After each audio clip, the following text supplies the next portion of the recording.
messieurs de la presse parlée, écrite, télévisée, ainsi que les médias en ligne, mesdames, messieurs, aujourd'hui, c'est avec un grand plaisir que le directeur général de l'unité de lutte contre la corruption vous reçoit dans les jardins de l'ULCC dans le cadre de cette remise officielle du rapport d'enquête aussi important pour la nation. Aujourd'hui, encore une fois, l'ULCC réaffirme son engagement en faveur de la redevabilité. Mais bien avant de commencer, on va honorer la mémoire de nos ancêtres pendant que nous invitons le protocole du jour à cantonner l'hymne national avec nous. Nous invitons le directeur général de l'ULCC, M. Hans-Jacques Ludwig Joseph, dans ses propos de circonstances. De l'unité de lutte contre la corruption, mesdames, messieurs les enquêteurs, mesdames, messieurs de la presse parlée, écrite, télévisée et en ligne.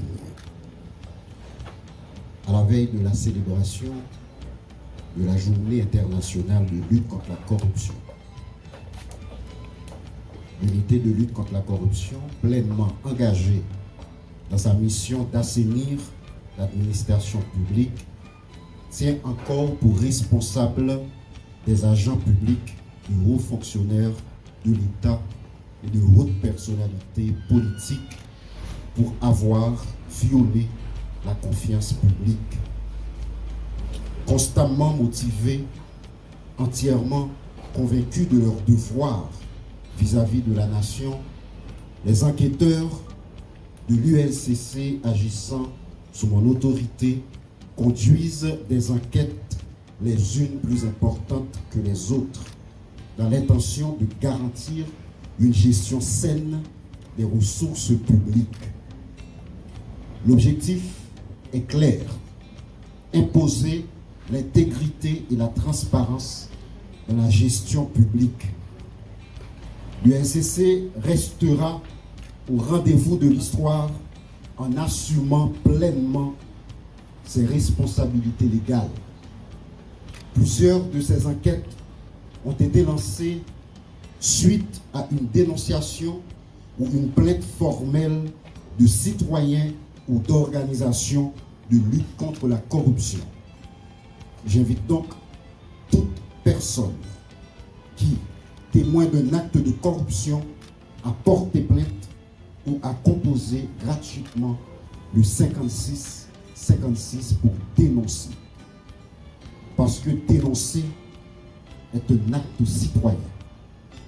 L'avantage que vous avez, c'est que l'ULCC est affranchi de toute influence de quelque nature qu'elle puisse être.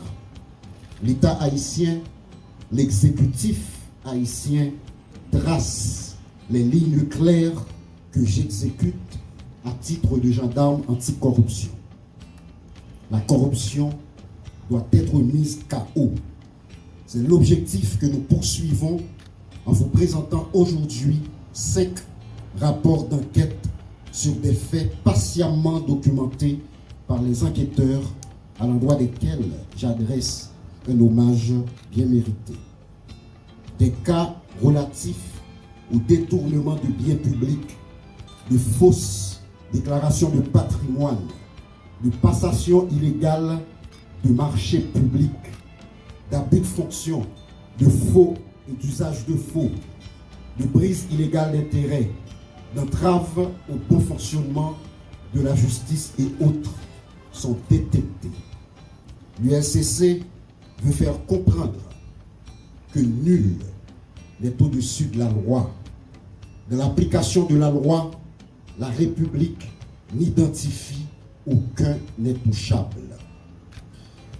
Ces dossiers seront transmis à la justice pour un traitement judiciaire qui tiendra compte de l'ampleur des dégâts causés par ce phénomène sur la vie des Haïtiens et des Haïtiennes. En attendant la mise sur pied effective du pôle judiciaire spécialisé dans les crimes financiers que j'appelle de tous mes voeux, j'ai la conviction profonde que des magistrats qui travaillent dans des conditions particulièrement éreintantes et difficiles feront la différence en sanctionnant avec la rigueur de la loi les corrompus et les corrupteurs. Je veux ici saluer les efforts de ces juges qui ont récemment mis en état, sous la base des enquêtes de l'UNCC, plus de 10 personnalités publiques. Déjà, 68 rapports d'enquête produits par mon administration mettant en avant la bonne santé de l'UNCC et une responsabilité pleinement assumée de cette équipe que je coordonne avec grand honneur. C'est encore une performance sans précédent dans l'histoire de l'institution qui est désormais mûrie, affranchie et pleinement opérationnelle.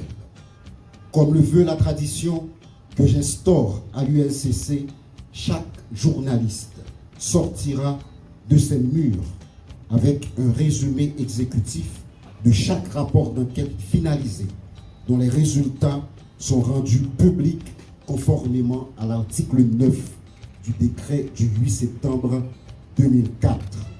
Cette démarche légalement autorisée et qui fait, je le sais, grincer des dents, facilite heureusement le contrôle citoyen.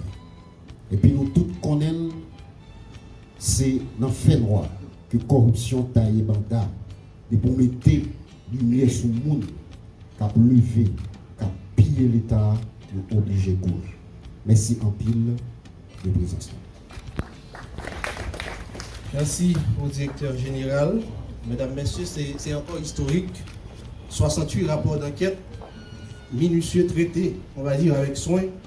C'est le chiffre qui révèle la persistance du phénomène de la corruption, mais aussi du dynamisme et de la détermination de l'UNCC à travers son directeur général à jouer son rôle pleinement de vigie institutionnelle dans la promotion de la transparence et de la redevabilité publique. À présent, je cite pour l'ensemble des journalistes ici présents, l'ensemble des rapports d'enquête publiés ou encore transmis à la justice aujourd'hui. Il s'agit de 5 rapports d'enquête. Le premier, c'est le rapport d'enquête portant sur la déclaration de patrimoine de M. Michel Joseph Martelly, ancien président de la République. Le rapport d'enquête sur des subventions octroyées par M. Jean-Ronald Joseph, ancien directeur général du Fonds national de l'éducation. Phase 1. Le rapport d'enquête relatif à la gestion du montant de 50 millions de gourdes alloués pour la célébration de la fête du drapeau le 18 mai 2025. Le rapport d'enquête sur des suspicions de corruption dans le cadre de l'exécution du projet d'aménagement, de restauration et de protection des sites patrimoniaux exécuté par l'Institut de sauvegarde du patrimoine national ISPAN. Et enfin, le rapport d'enquête sur les soupçons d'enrichissement illicite de Adwen Adzenwiller Lazare, directeur des opérations à l'Université publique du Bas-Artibonite. Mesdames, Messieurs, je vous remercie, chers journalistes, en attendant que